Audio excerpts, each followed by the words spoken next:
On BBC News from Athens, the capital of Greece, because this is where we are continuing to see protesters out on the streets. Hundreds of hooded protesters throwing petrol bombs at police in Athens, where thousands of people have been gathering to mark 2 years since Greece's worst ever rail disaster. We're monitoring these live shots across BBC News here of these clashes outside the Parliament building as officers are trying to disperse these crowds with tear gas. Now, this has been going on for a number of hours. Demonstrators saying that they want justice for the 57 people who were killed when a passenger service collided with a freight train near the Tempe Gorge 2 years ago. Now, joining us throughout these protests as we've been monitoring these live shots is our news reporter, Nikos Papanikolaou, who is with us. And Nikos, just remind us as to the background to why we're seeing thousands of people on the streets really angry. It's because of that train crash 2 years ago.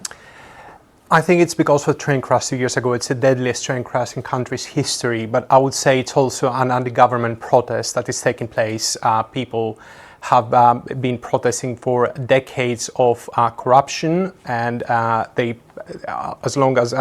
well with the train crash, this is the main reason they are on the streets right now.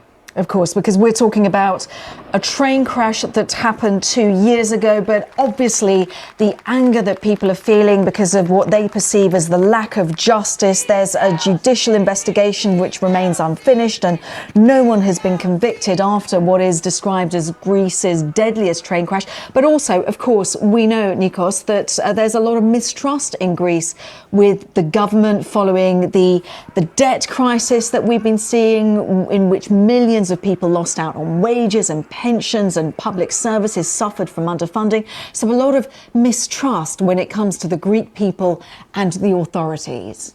Yeah, we had a lot of scandals, I would say. Apart from the train crash, we had the surveillance scandal a few years ago, where we found out that the Greece National Intelligence Agency was spying on people, and there has been no responsible for that as far as we are aware. And then we had the train crash, of course, that angered people up to the way that, you know, they took over the streets, and now we've seen all the pictures of protesters basically throwing petrol bombs.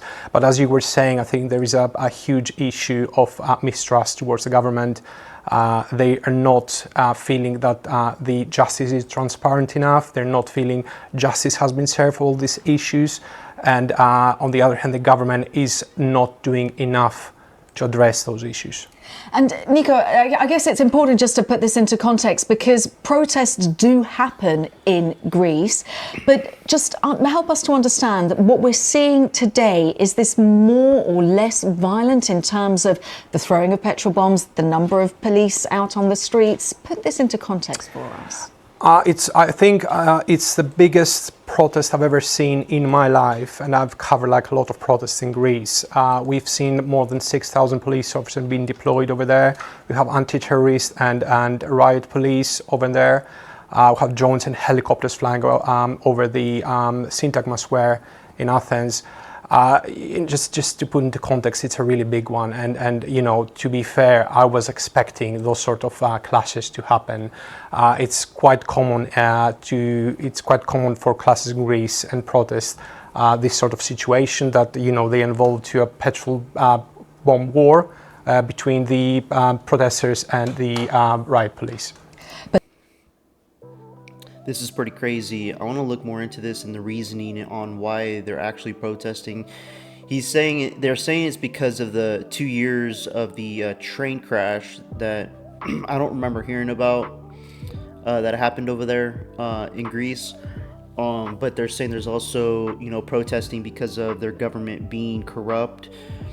I mean, there's so many countries that have corrupt politicians and leaders that are not doing anything for the people they're supposed to be helping govern and taking care of. Some leaders do not care, and this is something that I definitely don't want, you know, the United States to become, where it's just going to be chaos and people rioting, burning things down, and, you know, attacking officers. And Okay, so it's saying there's protests held in dozens of Greek cities. Clashes break out in Athens. Country brought to a halt by 24-hour general strike. Government pledges to improve railway safety. 2-year anniversary of the country's deadliest train crash. 57 people were killed when a passenger train filled with students collided with a freight train on February 28, 2023 in central Greece. The accident has become a painful emblem of the perceived neglect of the country's infrastructure in the decades before the crash and the 2 years since. The government hasn't done anything to get justice, said Christos Main, a musician of the Athens rally. This wasn't an accident, it was a murder. In one of the biggest protests in Greece in years, public services and many private businesses were brought to a halt and people poured into streets of cities and towns chanting murders against what they say is the state's role in the disaster. The government denies wrongdoing. Damn. Somebody needs to take accountability for what happened with the trains, and it sounds like nobody's taking accountability. The Greece people are getting sick of this, and it's gotten to the point where they're taking it to the streets violently.